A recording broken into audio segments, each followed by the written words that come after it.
எடுத்துக்கொள்ளும். சங்கீதம் 1 சங்கீதம், 1 சங்கீதம் 1 வசனத்திலிருந்து வாசிப்போம். துன்மார்க்கருடைய ஆலோசனையில் நடவாமலும் பாவிகளுடைய வழியில் நில்லாமலும் பரியாசக்காரர் உட்காரும் இடத்தில் உட்காராமலும் கர்த்தருடைய வேதத்தில் பிரியமாயிருந்து இரவும் பகலும் அவருடைய வேதத்தில் தியானமாய் இருக்கிற மனுஷன் பாக்கியவான். இரவும் பகலும் அவருடைய வேதத்தில் தியானமாய் இருக்கிற மனுஷன். மற்றவங்கெல்லாம் சத்தமா ஹல்லேலூயா. அப்ப ஆண்டவருடைய வேதத்தை இரவும் பகலும் தியானமாய் இருக்கிற மனுஷன். எத்தனை பேருக்கு இப்பவுமே ஆன்சர் தெரிஞ்சுட்டு கையை உயர்த்தி ஒரு ஆமென் சொல்லுங்க. பிரசங்கமே தேவையில்லை. ஹல்லேலூயா. ஆல்ரெடி ஆன்சரை கர்த்தர் என்ன பண்ணிட்டாரு, வாசிக்கும் போதே கொடுத்துட்டார். ஆமென்.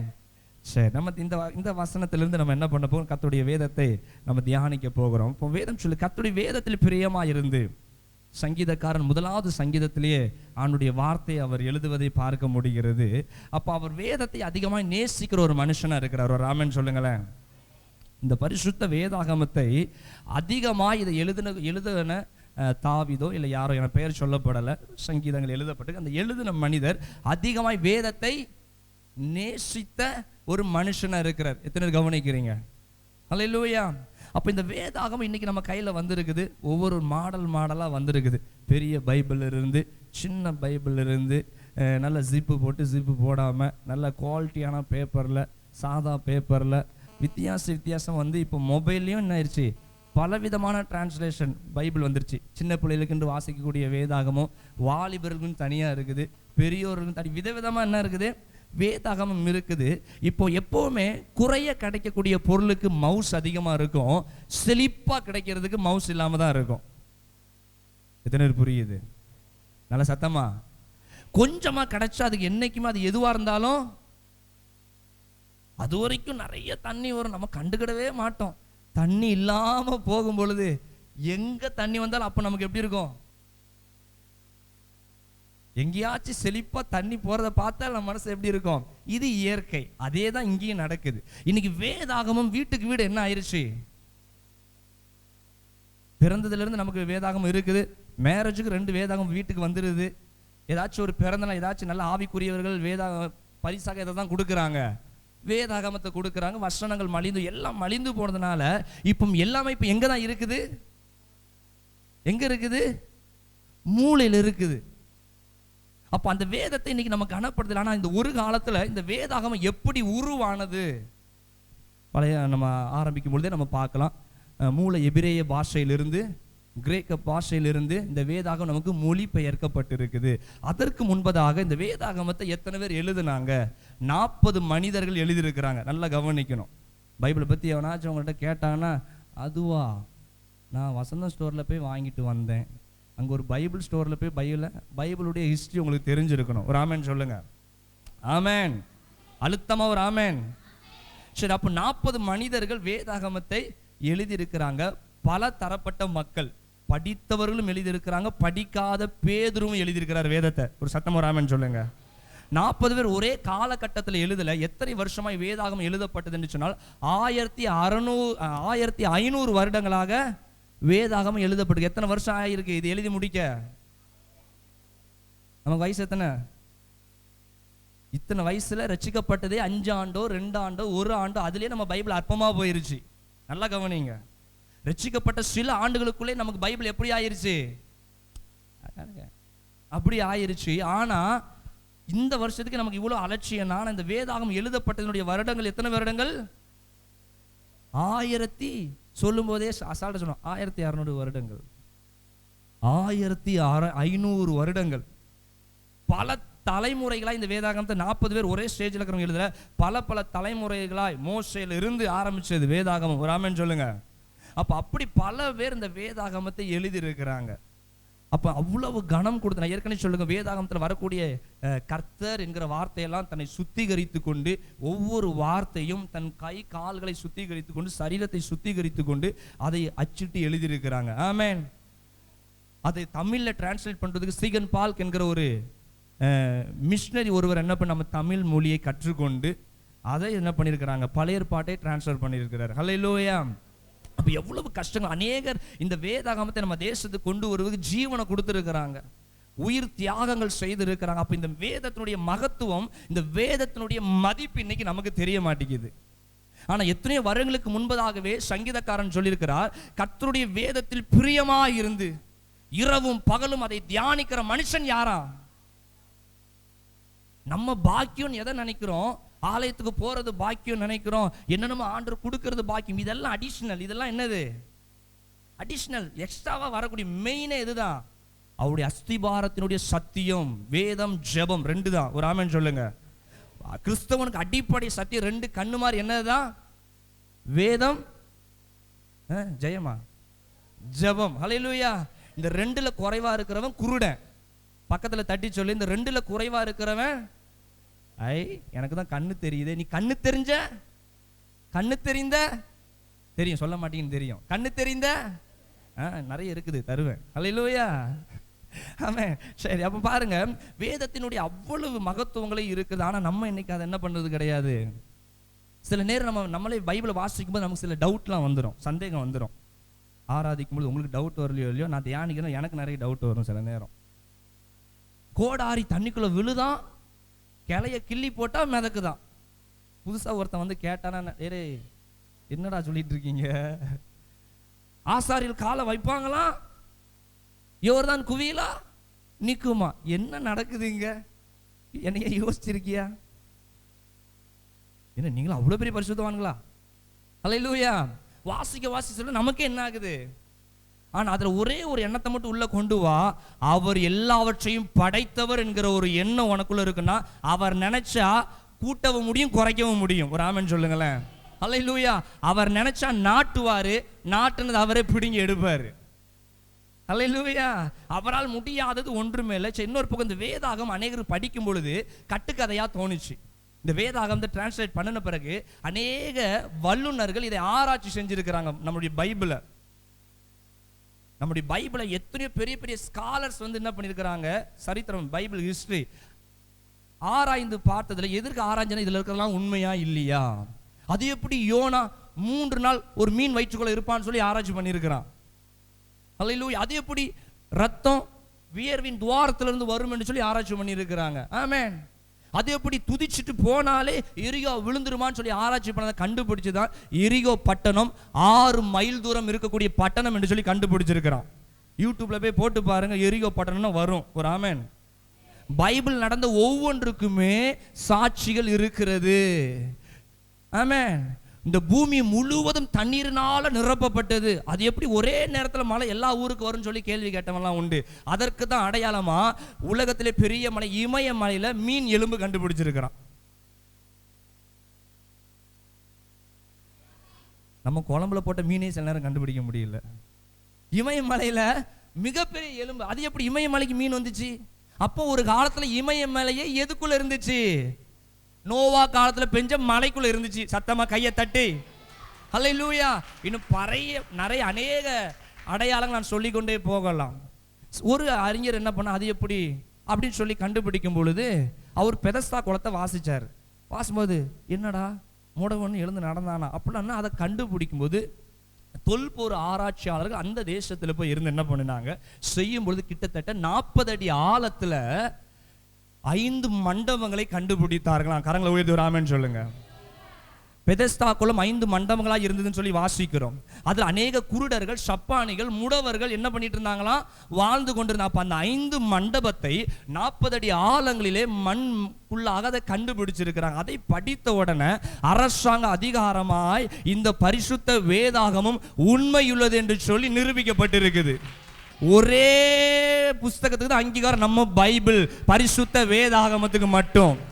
அதனாலதான் அரசாங்கமே சொல்லுது கிபி சொல்லு. கிபி என்னது? அது கிபி கிமு கிறிஸ்துவுக்கு பின், கிறிஸ்துவுக்கு. அப்ப அரசாங்கமே சொல்லு இயேசுன்னு ஒருத்தர் இருந்தாரு, கிறிஸ்துவுக்கு முன்ன கிறிஸ்துவுக்கு பின்ன. ஹல்லேலூயா. நம்ம இந்தியாவில் இருக்கிற சிலவன் ஏத்துக்கொண்டாலும் ஏத்துக்கொள்ளாம போனாலும் அவன் வாயிலையும் வரும் கிபி கிமுன்னு சொல்லி. அன்றைக்கும் வேதத்துல பெத்லகேம் இருக்குது, இன்னைக்கும் பெத்லகேம் இருக்குது. அன்னைக்கும் வேதத்தில் சொல்லப்பட்டிருக்கிற எகிப்து இருந்துச்சு, இன்னைக்கும் வேதத்தில் சொல்லப்பட்ட எகிப்து இருக்குது. அன்னைக்கு எகிப்துல பிரமிடு இருக்குது, இன்னைக்கும் எகிப்துல என்ன உங்க பாட்டி கதையா சொல்லிட்டு இருக்கேன். அல்லேலூயா. நம்ம வேதாகமம் எவ்வளவு உண்மை என்பதை நம்ம பார்த்து கொண்டிருக்கிறோம். பக்கத்துல இருக்கிறவங்க தட்டி சொல்லு, இது வரைக்கும் எனக்கு தெரியலையாப்பா சொல்லு. ஆமே, என்னமோ நினைச்சு வாசிச்சுட்டேன். நம்ம பைபிள் ஆதி ஆகமத்திலிருந்து வெளிப்படுத்தின விசேஷம் வரைக்கும் என்னது? உண்மையான ஒரு புஸ்தகம். அல்லேலூயா. அப்ப இவ்வளவு மகிமையுள்ள புஸ்தகத்தை இன்னைக்கு நம்ம எப்படி வச்சிருக்கிறோம்? எப்படி வச்சிருக்கிறோம் சொல்லுங்க. அபி வீட்டில் எத்தனை பைபிள்மா இருக்குது?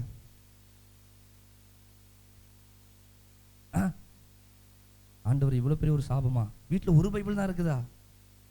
அதைத்தானே கேட்டேன். அல்லேலூயா. ஒரு வீட்டுக்கு குறைஞ்சது 3-4 பைபிள் வச்சுட்டு இருக்கிறோம். அல்லேலூயா. ஆமே. நீ சாகிறதுக்குள்ளதையாவது 4 முறை பைபிளை படிச்சிடணும். ஒரு வீட்டில் எத்தனை பைபிள் வச்சிருக்கு? நீ சாகிறதுக்குள்ள எத்தனை முறை படிச்சிடணும்? 6 பைபிள் தான். இதெல்லாம் சிம்பிள். 6 முறையாவது பைபிள் என்ன பண்ணிடணும்? ஒரு ஆமென் சொல்லுங்களேன். அல்லேலூயா. ஆண்டவர் கணக்கு கேட்பார்லன்னா, இது யாருக்காக கொடுக்கப்பட்டிருக்கிற வார்த்தை? யாருக்கும் இல்லை, உனக்காக ரத்தத்தை சிந்தி அநேக ஜீவனை கொடுத்து இவ்வளோ தியாகங்களாய் ஆண்டவர் வேதத்தை கொடுத்துருக்கிறாரு. இதை நீ படிச்சும் படிக்காமலும் கேலண்டர்லையும் படிச்சுட்டு போய் வாக்குத்தத்தை அட்டையை வச்சுக்கிட்டு படிச்சுட்டு போனா உன்னை விட சபிக்கப்பட்ட வேற எவனுமே கிடையாது. எத்தனை பேரால் உண்மைன்னு சொல்ல முடியுது? அல்லேலூயா. அப்போ வேதாகமம் இவ்வளவு மகிமையாய் கர்த்தர் கொடுத்துருக்கார். பைபிள் ஹிஸ்டரி நிறைய இருக்குது, கொஞ்சம் சொல்லியிருக்கிறேன். வேத வசனம் இன்னொன்று சொல்லப்படுகிறது, வாசிப்போம். நீதிமொழிகள் 30ஆம் அதிகாரம் 5ஆம் வசனத்தை வாசிங்க. நீதிமொழிகள் 30ஆம் அதிகாரம் 5ஆம் வசனம். தேவனுடைய வசனம் எல்லாம் புடமிடப்பட்டவைகள். ஒரு ஆமென். நல்ல கவனிங்க. ஆண்டவர் இந்த வசனம் எல்லாம் சும்மா கொடுக்கல. 40 பேர் ஏதோ நினைச்சதை எழுதிட்டு போகல. 40 பேருக்குள்ளும் ஒரே சிந்தனையை கர்த்தர் கொடுத்திருந்தாரு. மத்தேயு எழுதின ஒரு ஆளு, மார்க் எழுதினது ஒரு ஆளு, லூக்கா எழுதினது ஒரு ஆளு, யோவான் எழுதினது ஒரு ஆளு. ஆனா 4லையும் பார்த்தா ஒரே சாயல் தெரியும். அநேக தீர்க்கதரிசிகளுடைய வார்த்தையை பார்த்தால் ஒரே சாயல் தெரியும். தீர்க்கதரிசி எசேக்கியா, எரேமியா, ஓபதியா, மல்கியா, பல பார்த்தாலும் ஒரே சாயல் தெரியும். அல்லேலூயா. அப்போ 40 பேர் எழுதினாலும் அவர்களுக்குள்ள இருந்தது யாரு? ஒரே ஆவியானவர். அப்போ வார்த்தைகள்லாம் சும்மா ஆண்டவர் சொல்லி என் வார்த்தையை ஒன்றையும் என்ன பண்ணக்கூடாது? என்னது? கூட்டவும் கூடாதான், குறைக்கவும் கூடாதான். ஆண்டோடைய வார்த்தையை உனக்கு 2 வார்த்தை இஷ்டத்துக்கு என்ன பண்ணக்கூடாது? நீ போட்டு சொல்லக்கூடாது. அது கூட்டவும் கூடாது. தெரியாமல் சொன்ன பிரச்சனை இல்லை, தெரிஞ்சே சொன்னா. அப்போ ஆண்டோடைய வார்த்தை சும்மா கொடுக்கப்படல. ஆண்டோடைய வார்த்தை புடமிடப்பட்டதாகவும் மிகவும் வல்லமை உள்ளதாகவும் கருத்தாய் கொடுக்கப்பட்டு இருக்குது. ஆமே. எத்தனை பேர் பைபிள்ல ஃப்ரண்ட் பேஜ்ல இருக்கிற ஒரு பேப்பர் கிழிஞ்சா கசக்கி தூர போட மனசு வருது? ஆமே. ஃப்ரண்ட் பேஜ்ல இருக்கிற உங்க பைபிள்ல ஃப்ரண்ட் பேஜ் எடுத்துக்கங்க. இந்த ஃப்ரண்ட் பேஜ்ல சின்னதா ஒரு ஃபர்ஸ்ட் இன்ட்ரோடக்ஷன் தான் கொடுத்துருக்கோம். பழைய ஏற்பாடு, புதிய ஏற்பாடு இந்த கம்பெனியில் அச்சிடப்பட்டு இருக்குது. இந்த பேஜை கிழிஞ்சாலும் அடுத்து தூக்கி போட எத்தனை பேருக்கு மனசு வருது? மனசு நம்ம உங்களெல்லாம் பார்த்தா உள்ளே கிழிச்சு போட்டுருங்க இவ்வளோ இருக்க. மனசு நமக்கு வராது. ஆமா. ஏன்னா அந்த வார்த்தையினுடைய மதிப்பு அப்படி. அல்லேலூயா. எங்கேயாச்சும் ஒரு பேப்பர் கிழிஞ்சுதான் எடுக்கிறதுக்கு தான் நமக்கு என்ன இருக்கும். என்கிட்ட நிறைய பைபிள், பழைய பைபிள் அடுக்கி வச்சிருக்கிறேன். நான் படிச்சு முடிச்ச நிறைய பைபிளுக்கு இருக்கிற பைபிள் நிறைய இருக்குது. பைபிள் காலேஜ்லேருந்து படிச்ச அதெல்லாம் தூக்கி வாரமாக என்ன பண்ணி வச்சிருக்குது? அடுக்கி வச்சுட்டே இருக்குது. புதுசு புதுசாக மாற அது போட மனசு வருமா? சத்தமாக சொல்லுங்களேன். வராது. ஹல்லேலூயா. ஏன் ஆண்டோடைய வார்த்தை அவ்வளவு வல்லமை உள்ளது. அது புடமிடப்பட்டதா இருக்கிறது. எப்படின்னா உன் வாழ்க்கையில் அந்த ஒரு வார்த்தையை நீ பயன்படுத்தினாலும் அது வல்லமையா வந்து விழும். வானமும் பூமியும் ஒளிந்து போனால் அவருடைய வார்த்தை, சத்தமா சொல்லுங்க, ஒளிந்து போகாது. அப்போ வாழ்க்கைக்குள்ள அந்த வார்த்தையை கர்த்தர் எப்படி கொடுக்கிறார்னா அதை பல முறை கர்த்தர் என்ன பண்றாரு? சும்மா கொடுக்கல. ஒரு வார்த்தை வருதா, ஆகையால் துன்மார்க்கர் நியாய தீர்ப்பிலும் பாவிகள் நீதிமான்கள் சபையிலும் நிலை நிற்பதில்லை என்று 4 வரி வார்த்தை உன் வாய்ஸுக்கும் பொருந்தும். இதே வார்த்தை தான் நம்ம தாத்தாவுக்கு இருந்துச்சு. நம்ம அப்பாவுக்கு இதே வார்த்தை தான் நடைமுறையில் இருந்துச்சு. நமக்கும் இந்த வார்த்தை பொருந்துதா இல்லையா? நம்ம இப்போ டிஜிட்டல் இந்தியாவுக்குள்ள வந்துட்டோம். நம்ம எந்த இந்தியாவுக்குள்ள வந்துட்டோம்? கிளீன் இந்தியா ஹே, டிஜிட்டல் இந்தியா ஹேக்குள்ள வந்தாச்சு. ஆனாலும் பைபிள் நமக்கு பொருந்துதா இல்லையா? எத்தனை ட்ரெண்ட் மாறினாலும் 4Gல இருந்து 10Gக்கு வரைக்கும் போனாலும் பைபிள் பொருந்தும். அல்லேலூயா. எப்பேற்பட்ட காலகட்டத்தில் படித்தாலும் வாலிபன் என்னதான் அவன் ரொம்ப மாடர்னா இருக்கிற வாலிபனா படித்தாலும் அவன் படிக்கும் பொழுது கண்ணாடியை போல பைபிள் தெரியும். நல்லா கையை தட்டி ஒரு ஆமென் சொல்லுங்களேன். அல்லேலூயா. உலகத்துல என்னென்னமோ காலத்துக்கு ஏற்ற மாதிரி மாறி இருக்குது.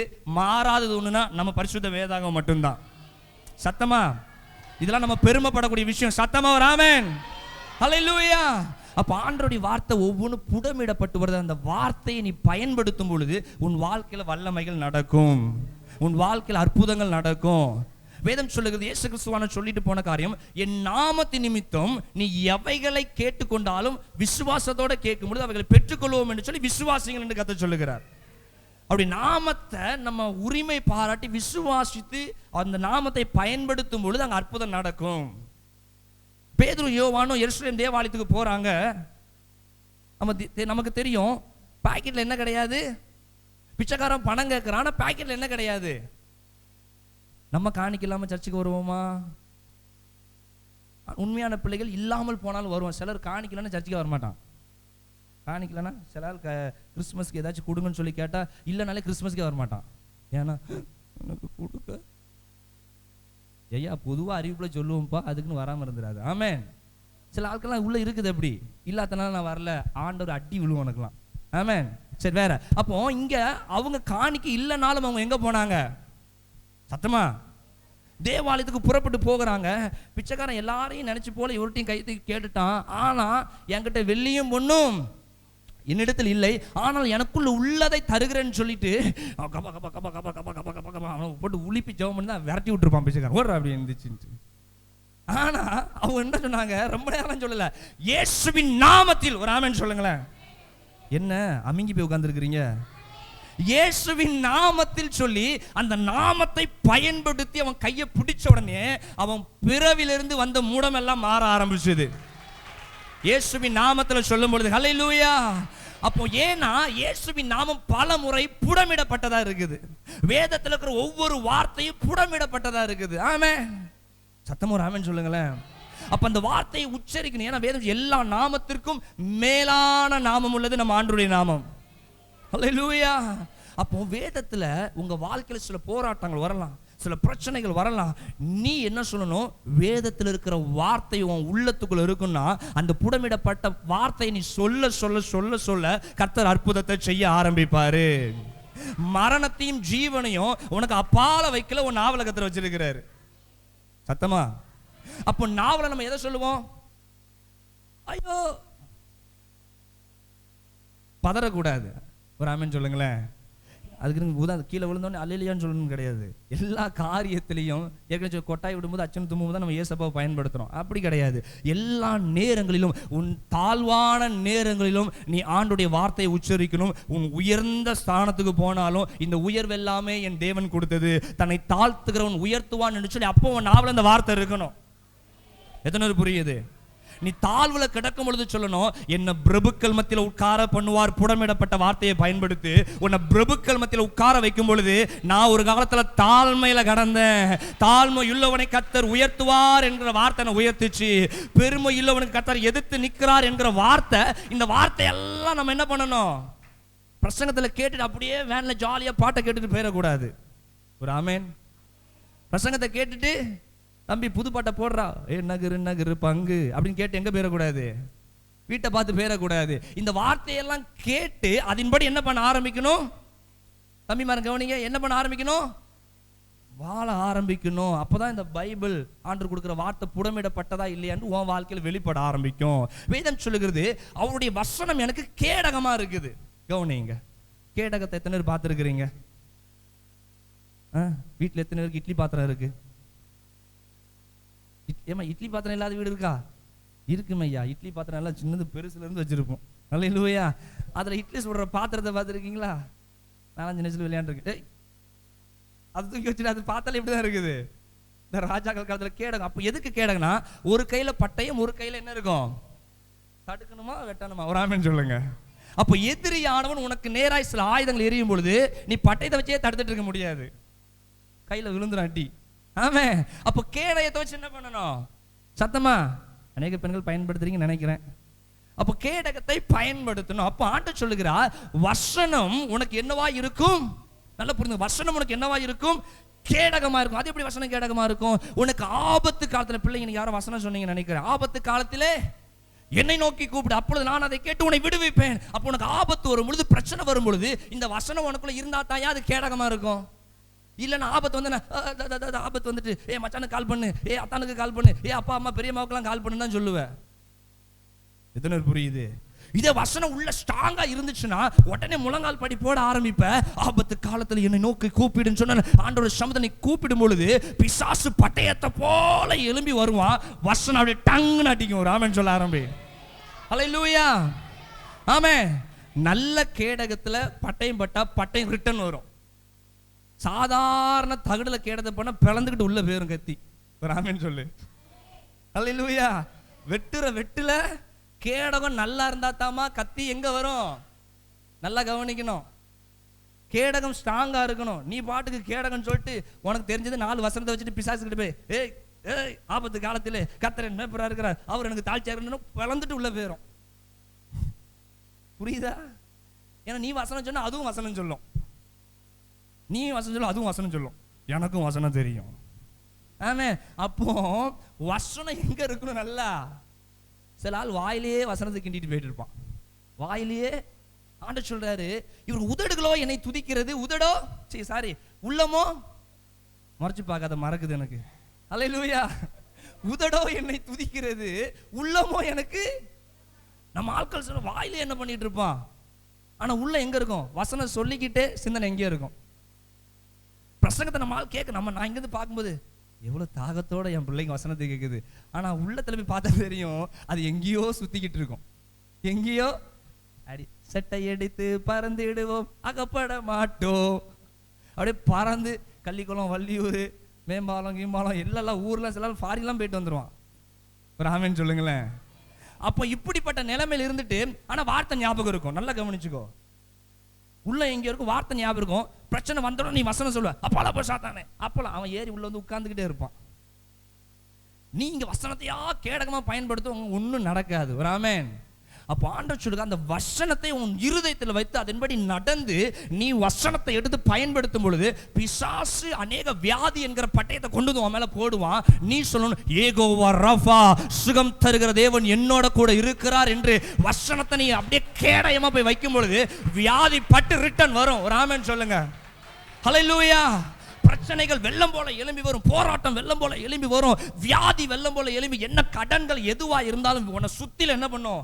பட்டயம் போல அவன் வந்து வந்து பண்ணுவான். ஆனா ஆண்டவர் சொல்லுகிறாரு, வேறுபுறமும் கருக்குள்ள பட்டயம். அல்லேலூயா. உன்னை சூழ பாளையம் இறங்க ஆரம்பிக்கும். அதான் புடமிடப்பட்டது. பரிசுத்த வேதாகமத்துக்கு வரக்கூடிய ஒவ்வொரு வார்த்தையும் அது என்னது? புடமிடப்பட்ட. அதனாலதான் ஆண்டவர் சொல்ல பழைய ஏற்பாட்டு காலத்துல உடன்படி அதுல நியாயப்பிரமாண புஸ்தகத்தை நீ எங்கெல்லாம் எழுதி வைக்கணுமா? உன் வாசல் நிலைக்கால்களில, உன் நெற்றிகளில, உன் கைகளில. நம்ம எதை மாட்டிக்கணுமா? சத்தமா சொல்லுங்களேன். நமக்கு இப்போ சொல்றோம், அடுத்த வாரம் வரும் பொழுது உங்கள் நெற்றிகளிலும் உங்கள் கைகளிலும் உங்கள் நிலைக்காலில் போட்டு விட்டுருவோம். வரி ஃப்ரேம்லாம் பண்ணி சும்மா ஜம்முன்னு போட்டு விட்டுருவோம். உங்கள் நெற்றிகளிலும் ஒரு பயம் வரமாட்டான். யோசிச்சு பாரு. வெக்கமா இருக்கு பாஸ்டர். நம்ம ஆளுக்கு பைபிள் படிக்கவே வெக்கமா இருக்குது. பைபிள் படிக்கவே நம்ம ஆளுக்கு எப்படி இருக்குது? டக்குனு நீதிமொழி எதை வாசிங்கன்னா போதும், வீடியோ எடுக்கும் போதில்லை, மற்ற நேரத்தை சொன்னா கூட பாப்பா யார் வாசிக்காங்களா இல்லையான்னு ஒரு 5 நிமிஷம் ஆன பிறகு எனக்கே நாக்கு தள்ளிடும். அதுக்கப்புறம் நான் வாசிக்கிறதுக்கு அப்புறம் தான் இறக்கப்பட்ட என் நிமித்தமா யாராவது இறக்கப்பட்ட ஒரு ஆள் வாசிக்கும். எத்தனை புரியுது? அல்லேலூயா. 10 மணிலேருந்து பாஸ்டர் கத்துறாரியா, கொஞ்சம் பிரேக் கொடுத்துக்கலாயா அப்படின்னு உட்காந்து யாராவது காணிக்க பண்ண அதுவும் வராது. யாரும் ஏதாவது ஒரு 2-3 பாவப்பட்டதுங்க இறக்கப்பட்டா என்ன பண்ணும்? சரி நம்ம போய் என்ன பண்ணுவோம்? அப்ப எங்க இருந்து நம்ம அப்ப இன்னும் சத்தியத்துக்குள்ள நம்ம போக? ஆண்டவர் சொல்லுகிறாரு, கணுக்கால் அளவல்ல முழங்கால் அளவல்ல உன்னை நீந்தத்தக்கதான ஆழத்துல கொண்டு போவேன். இங்க நமக்கு விரலே நனைய மாட்டேங்குது. விரலே தெரியும் அமைதியா தான் ஆமென் சொல்லுவீங்கன்ட்டு. அல்லேலூயா. அப்போ எங்க இருந்து நம்ம சத்தியத்துக்குள்ள வளருது? என் நேரம் வந்துச்சுன்னா உன் நேரம் வந்துச்சுன்னா இதுலயே இருக்கக்கூடாது. ஒரு ஆமென். சரி, அப்ப நல்லா புரிந்து கொள்ளுங்க. அப்ப ஆண்டவருடைய வசனத்தை நம்ம கேடயமாய் பயன்படுத்தும் பொழுது அந்த வார்த்தை நம்மளை உயிர்ப்பிக்கிறது. நல்ல கரங்களை தட்டி ஆண்டவரை மகிமைப்படுத்த ஆரம்பிப்போம். நல்ல சந்தோஷமா. ஹல்லேலூயா.